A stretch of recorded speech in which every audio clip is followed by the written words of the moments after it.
Asian music videos, are they really an accurate depiction of today's British Asian society? Hi, welcome to Broken Silence. I'm Sanyya Gardez. Thanks in large part to this channel, Brit Asia, British Asian artists now have a platform to showcase their skills, their style, their creativity. But what message are they really sending? Getting to the bottom of all this, I'm joined by Jazz Burke, a music director based in Canada. Jazz, welcome to the program. Oh, thank you very much. Jazz, what's your take on the videos you've seen?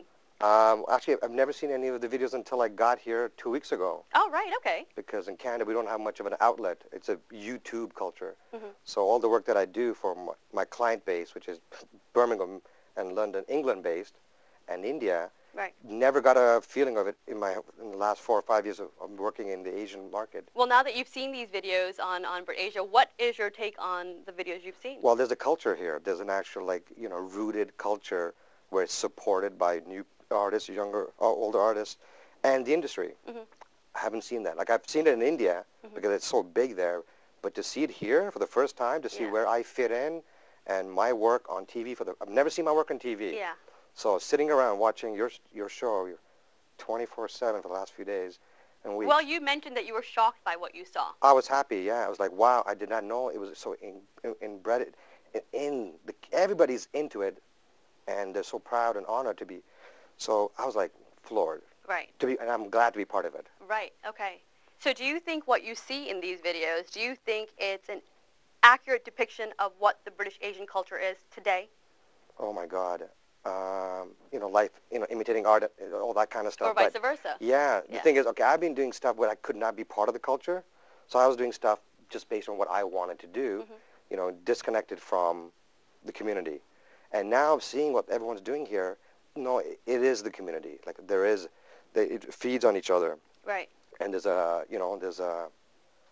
how do I say, it is a good thing. And I actually enjoyed it. I go, wow, this is very interesting. It does have a lot of American MTV feel and a bit of India, but it's the fusion that it feels. Are we just taking cues from the hip-hop culture and making it our own? Yeah, you can see a bit of that. Yeah, you got to have the identity. You got to be true to, the music. This is what I believe first. The music artist should have, dignity in what he's doing, not just sell themselves to make a video. Mm-hmm. And some of the artists that I've worked with do a great job in that, keeping the identity.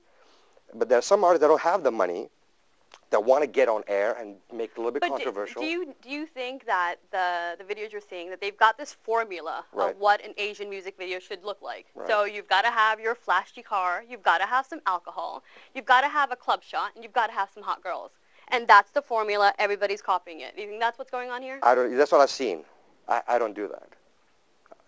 So I think I did my first club scene video in Birmingham. Right, okay. Just to see how I could do it to see what's going on. Yeah. But I've never done that. Like, if you look at my video. You're a music director, right? I mean, you're a video director. Yeah. So you direct these videos, and you're the man behind what we're seeing. Right. Now, when you speak to artists while we're putting this show together, speaking to artists, and you say, hey, listen, you have this video, and you have, this club shot and this car and these girls, and, is this who you really are? They'll blame it on people like yourself. Oh, it's not me, actually. My music director put this for me. Right. But why would these artists then attach their name to something they don't really believe in? Oh, because you know what? Like they grew up being when you're a musician, you know the music industry, and then the video is commercials, it's marketing, right? So you leave it to somebody else that you trust, right?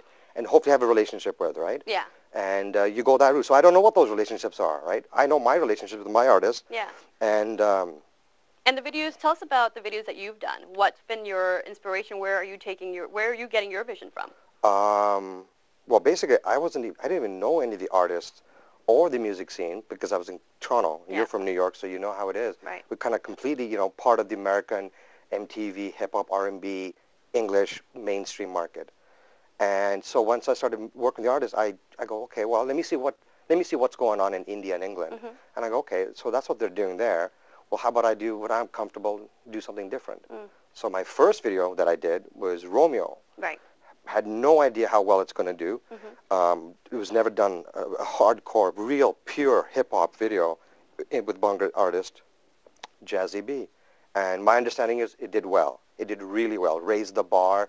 And it might have influenced the other directors to make those kinds of videos. But that video wasn't that bad bling. It was decently done. Tuxedos, shirt and tie, very nicely done. And then, Babu Maan I've worked with, Right. and did different video with him, then Jesse Sidhu, and then I've worked with Sony When you Pavla. work with these artists, obviously you must collaborate on the direction of the video, how it's going to be, how it's going to go down, what you're going to show, what you're portraying. Is there ever that conversation of, besides just the technicals of the video, do you sit down and discuss, well, we are, as artists, you're considered somewhat of a role model. So does that conversation of what message we're sending out, is that ever even, Oh, all is the that a time. conversation that takes place? All the time, because my mother sits next to me, because in the beginning I didn't understand the lyrics. I'm like a pure coconut, so didn't even understand Punjabi. So that's how far I was from the system. And so I would sit with my mom, and she would translate for me. And so she became my mentor. What does your mom man. feel about the videos that you've made? Oh, and she's what my she's my co-collaborator, right? Yeah. I go, so what's they talking about? And I write down. She goes, this is it, and my mom will dramatize for me. I go, okay. And then I make the video, and then, I give it back. Oh, man, this is what I did. What I want to say about the Brit Asia TV, this 24-hour channel, is that, younger, new artists get exposure, right?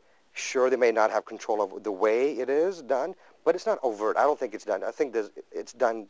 I wasn't too offended. I go, okay, that's fine. But I've been to pubs here and clubs, and I see, boys and girls, men and women going And a lot out. of those boys and girls that you see at the pubs and the clubs, their parents don't know that they're at the pubs and the clubs. It's very undercover. It's very hidden. Really? It's very That's still secretive. going on?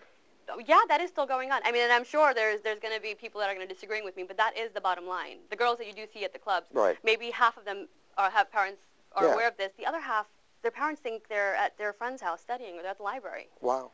And I think they're taking their cues from videos. Well, it's Wow. acceptable. That's news to me then, right? Because, for example, like the parties that, like the Juggy D, we had a big fundraiser, cancer research last week. Right. And people posted their pictures on Facebook. So I'm guessing those people are comfortable, right? So this is news. Well, thank you for helping me. I'm like, okay, I'll have to keep my... Jazz, we're going to wrap this up, but on a final note, Right. what direction do you see Asian videos, British Asian videos going? They're going to have an identity. Okay, Bhangra has influenced hip-hop and Bollywood, Hindi music.